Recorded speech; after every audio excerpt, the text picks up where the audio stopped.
Elle est montante et possède une tige pour protéger la cheville. Aujourd'hui, la petite histoire d'une basket mythique, la All-Star de Converse.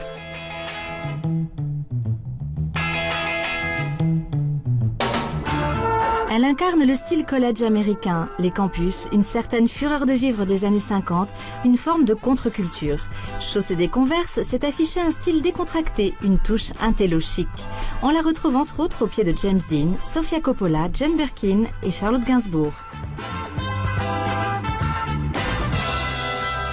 Dans les années 60, par exemple, en Europe en tout cas, on ne pouvait pas imaginer de porter des baskets en dehors d'une pratique sportive. En ville, ça ne se portait pas. Ça pouvait chausser les lycéens lorsqu'ils allaient en cours de sport. Et donc, les rues des villes, peu à peu, s'animent de gens comme ça qui n'ont pas la traditionnelle chaussure de cuir à talons pour les femmes ou lacets pour les hommes. La légende raconte que la Converse aurait été inventée par un certain Marquis de Converse, un gymnaste qui, après s'être tordu la cheville, a décidé de créer une basket montante afin d'être mieux protégé. En revanche, celui grâce à qui la Converse allait faire le tour des États-Unis, c'est le basketteur Chuck Taylor. Il s'impose de loin comme le meilleur ambassadeur de cette basket.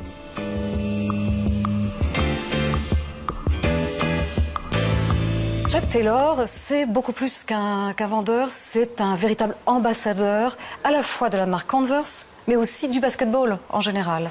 On se souvient de ce personnage qui était très charmant et très aimé, je crois, des universitaires, et qui arrivait dans sa Cadillac blanche avec le coffre bourré de baskets et qu'il présentait donc aux étudiants et aux sportifs.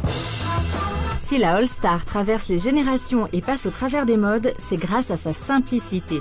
Depuis les années 90, la All-Star devient l'alternative aux modèles très techniques portés par les rappeurs. La All-Star de Converse, qui a séduit les punks, les grunge et les rockers, est finalement un modèle rétro et très basique.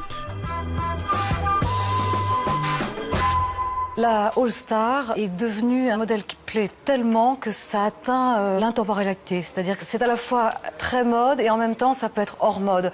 Régulièrement, on imagine qu'elle va disparaître. Elle ne disparaît jamais. C'est comme un jean. Il y a un élément de base et puis des variations possibles à travers le changement du tissu, de la partie tissu, qui fait qu'elle peut s'adapter à différents phénomènes de mode et constamment se renouveler et renaître tel un phénix. On notera que le logo de la Converse est une étoile à 5 branches en référence à la compétition annuelle de basket aux États-Unis, la NBA All-Star Game.